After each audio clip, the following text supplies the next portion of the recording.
શાળાનું મકાન ચોરાયું છે। ડાંગ જિલ્લામાં આખીને આખી શાળા કોણ ખાઈ ગયું? ડાંગ જિલ્લાના આહવા તાલુકાના મોરજીરા ગામે 2017માં મંજૂર થયેલી શાળાની ગ્રાન્ટ કોણ ખાઈ ગયું? બાળકો હજી પણ પતરાવાળી શાળામાં બેસી શિક્ષણ મેળવવા મજબૂર। શું આદિવાસી વિસ્તારના બાળકોની સારા મકાનના શિક્ષણ મેળવવાનો અધિકાર નથી? બાળકોની આવી દયનીય દશા શા માટે? જવાબદાર કોણ? સ્થાનિક તાલુકા પંચાયત સભ્ય, જિલ્લા પંચાયત સભ્ય કે પછી ધારાસભ્ય? શું જિલ્લા શિક્ષણ અધિકારી અને એમની ટીમે ખેલો છે આ ભ્રષ્ટાચારનો ખેલ? ડાંગ જિલ્લા કલેક્ટર અને જિલ્લા વિકાસ અધિકારી આ અંગે ક્યારે અને શું જવાબ આપે છે તે જોવું રહ્યું। સૌથી પહેલાં તો હું તમને આ રસ્તો બતાવી દઉં।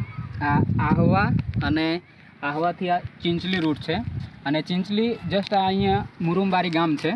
હવે અત્યારે હાલમાં ડાંગ જિલ્લામાં દરેક ગ્રુપોમાં, વોટ્સઅપ ગ્રુપોમાં અને મીડિયામાં ઘણી વખત હું જોઉં છું કે નેતાઓ જ્યાં કબડ્ડી હોય, ક્રિકેટ ગ્રાઉન્ડ હોય ત્યાં જઈને ઉદ્ઘાટન કરતા હોય, ખૂબ સારી બાબત કહેવાય છે અને ઘણા બધા રસ્તાઓના ઉદ્ઘાટનો પણ કરે છે।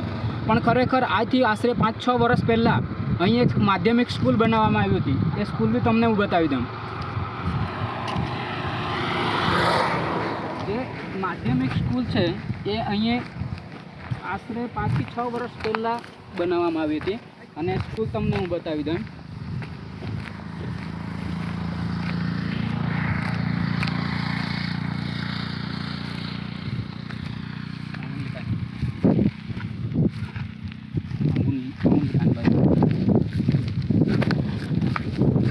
આ જોઈ શકો, સરકારી માધ્યમિક શાળા અને શાળા મોરજીરા છે।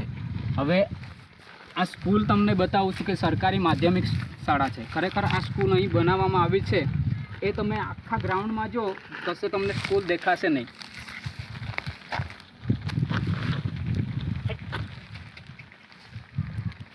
અને જે આ સ્કૂલ છે, આ સ્કૂલ ફક્ત ને ફક્ત એક કાગળ ઉપર બનાવવામાં આવી છે આ સ્કૂલ। અને આ સ્કૂલમાં અહીં જે સ્કૂલનું બોર્ડ મારવામાં આવ્યું છે કે સરકારી માધ્યમિક સ્કૂલ, અને માધ્યમિક સ્કૂલ તમે શોધવા જાઓ તો આટલાકમાં કશે કોઈ જગ્યાએ માધ્યમિક સ્કૂલ નથી।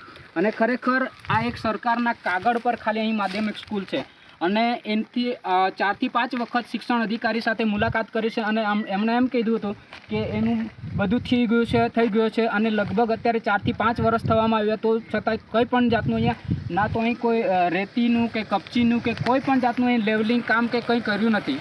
અને ખરેખર એ લોકો કઈ આધાર પર કહે છે કે બધું મંજૂર થઈ ગયું છે, બધું થઈ ગયું છે।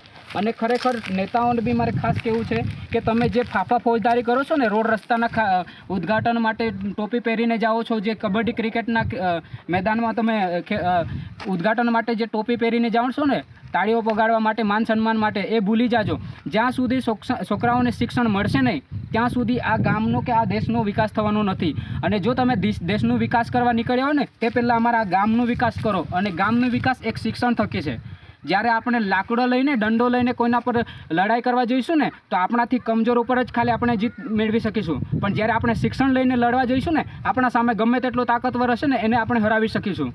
અને એટલા માટે આ નેતાઓ પણ ઈચ્છે છે કે સ્કૂલ બનવા નહીં જોઈએ તો એ લોકોને ક્રિકેટ કે કબડ્ડીના આયોજન રાખીને એમાં છોકરાઓને, યુવાનોને ગેરદિશામાં દોરે છે।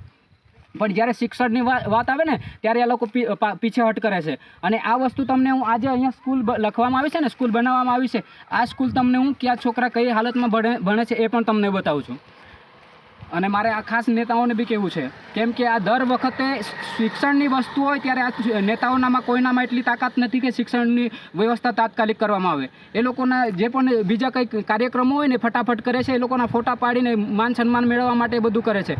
અમારે ખાલી કંઈ જ નહીં જોઈએ, તો અમને ખાલી શિક્ષણ જોઈએ છે। અમારા છોકરાઓ માટે સારું શિક્ષણ હોવું જોઈએ। બાકી તો આ તમે ફાફા ફોજદારી બંધ કરી દેજો। પહેલું કામ તમે શિક્ષણ કરો। અમે જોઈએ તો કાદવમાં ચાલી લઈશું, અમારે રોડ રસ્તાની જરૂર નથી। પહેલાં અમારે છોકરાઓને ભણવા માટે સારી સ્કૂલ બનાવી આપો।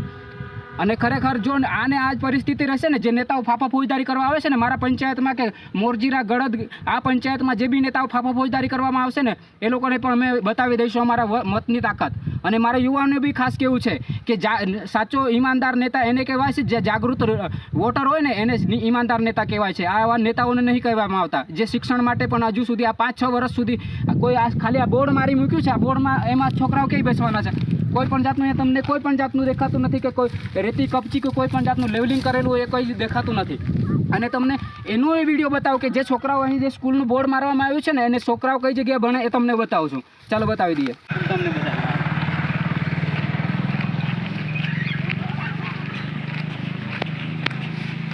આ છે અને આટલી જગ્યા છે તમે જોઈ શકો.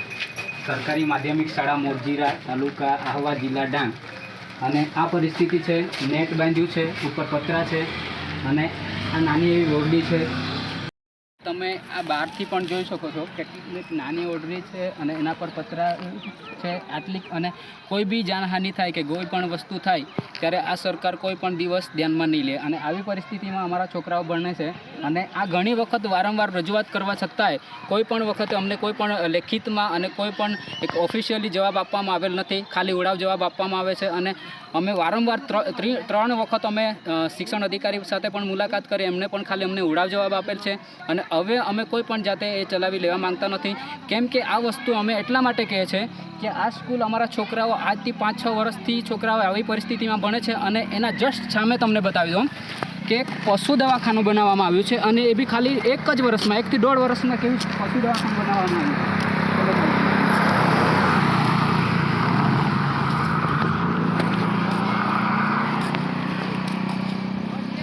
હવે આ પશુ દવાખાનું મોરજીરામાં બનાવવામાં આવ્યું છે. આ ખાલી 1 થી 1.5 વર્ષમાં બનાવવામાં આવ્યું છે.